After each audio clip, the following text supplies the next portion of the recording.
son Seth is 17 and he's a junior in high school.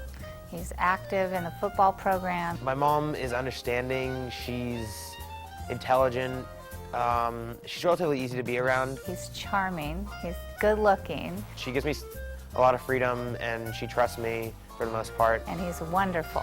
Sometimes she gets a little overprotective. And sometimes he has really bad judgment. That's just her being a mom though, because that's how most parents are.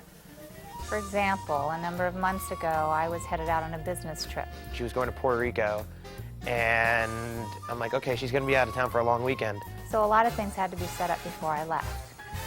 And I sat down with Seth and talked to him about no parties, no alcohol. She basically went through a list of things, kind of the stuff that you hear every day during like health class or whatever, DARE and all that stuff. Just, this is what can happen if you have a party. People could drive home drunk and this and this and this. And if something bad happens, that she could get in trouble. And of course, Seth at 17 said, "Don't worry, Mom, don't worry, nothing will happen." And that's right on the time of my friend's birthday. And he's like, you know what, this is what you could do for your gift to me. You could throw me a little shindig at your house. And he told me, "Don't worry, Mom, I know what can happen. I wouldn't throw a party." I was like, okay, I'll just have a small little one. It shouldn't be that big of an issue, and if it's small, she won't find out about it. Don't worry, don't worry, don't worry. We were just gonna drink a little and have a little fun at my house while my mom was out of town. I didn't think it was a big deal. And he goes to another school in my district, he doesn't go to my school, but basically most of their school found out about it. So tons of people were showing up at my house that I didn't even know.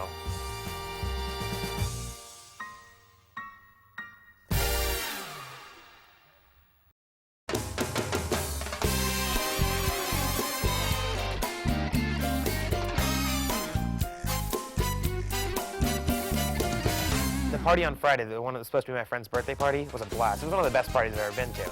And people who saw me after that party told me it was one of the best parties they had ever been to. So he felt very popular over the whole thing.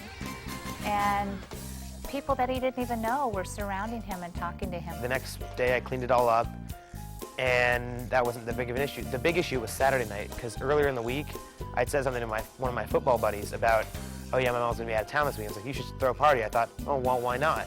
Because probably not going to get caught.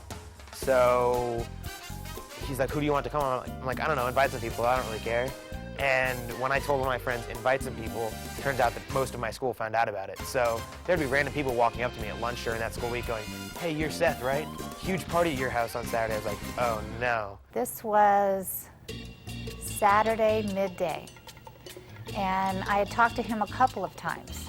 And there was just something, there was a tone in his voice, or it wasn't what he said, not even particularly how he said it, but there was just something, a tone that maybe just a mother could know that something's different. Saturday night came around, me and a bunch of my friends were hanging out at my house. There was probably 50 people there at that point. At 9 o'clock at night, I called my friends who were supposed to be watching him, and I said, I think he's in over his head. I think something's going on. Would you please go over there? And they said, oh, sure. I still don't understand it to this day, because somehow she knew that I was having a party and she wasn't even on the same continent. So they got up, a captain in the Navy and his retired Navy wife walked into my home with a minimum of 70 teenagers and more coming down the street at 9 o'clock at night. I was sitting on the couch, I had a beer in my hand, and she walks in, and I just looked at her, I'm like, wow. And he knew it was over. I'm screwed.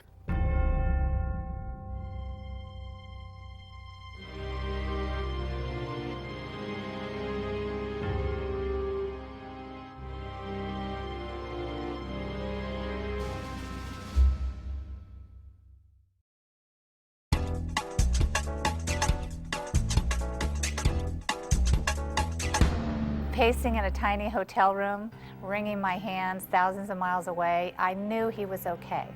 I didn't know what extent had happened. And when they got back and called me, I had the mom fill me in on what they walked in on, and then Seth got on the phone. I talked to my mom, and she basically hardly even talked to me. I mean, at that point, what could be said? I was very upset. I said, Seth, we talked about this. I cannot believe you did this to me and to us and to your friends. You put everybody at risk. I don't remember exactly what she said because I was pretty tired and I was pretty preoccupied with, oh my God, I just got caught. So I don't remember exactly what she said, but I know it wasn't a fun conversation, I can tell you that much. Well, I was in for some more surprises. And that was the next day I spoke to a young gentleman that was staying with us. He was 20. And he thought I knew about Friday night. She didn't even know about the one on Friday until one of my friends inadvertently told her about it. She was on the phone with him. And he started talking. And I said, Friday night? Yeah, Friday. And she was totally talking about Saturday. She's like, oh, tell me about Friday. So then I had to call Seth back. And I said, now you tell me about Friday night. And he denied and was going around in circles. And I said, stop it, I already know. That was not fun. And I had given him excuses before this. Oh, it got out of hand, kids don't know. There were no more excuses after I found that out. For the next month or so, my life was pretty much over. So when I did get home, he came to greet me, you know, the usual hug, and I don't think I hugged him back, and that's very rare. I was livid, and I was hurt. It was pretty scary. Like, I've never really been afraid of my mom, but she was mad.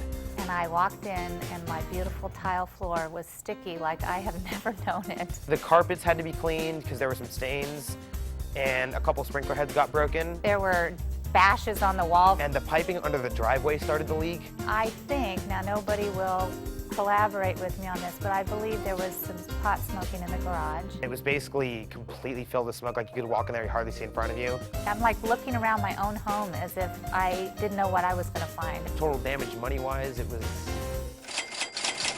Oh my gosh, I can't even think about that. I lost my mom's trust, which was a bigger consequence than the punishments that I received, because after that she wouldn't go out of town for a while and she didn't really trust me, and I had had her trust for so long I didn't really know what it was like not to have it. My greatest fear is that he doesn't relate to the seriousness of alcohol and drugs. I know that some of those kids that were getting really wasted at my parties, I probably shouldn't have been assisting them in that, but I guess I didn't really think about it at the time. I grew up with this in my home, and it hurt us. It changed us. I know on her side we have alcoholism and diabetes in the family, and I know on my dad's side as well we have a little bit of alcoholism. And I know genetically that my children come at this with a vulnerability.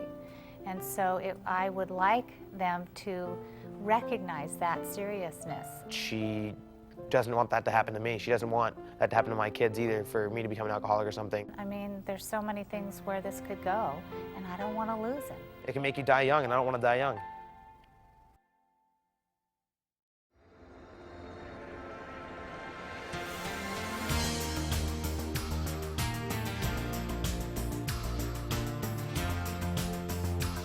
She still trusts me somewhat, and like I've gained much of her trust back, so that's good. But I think in time it'll be fully healed. And I mean, it's only been 4 months, and in a teenager's life, that's like a lifetime. But in a parent's life, that's a blink of an eye.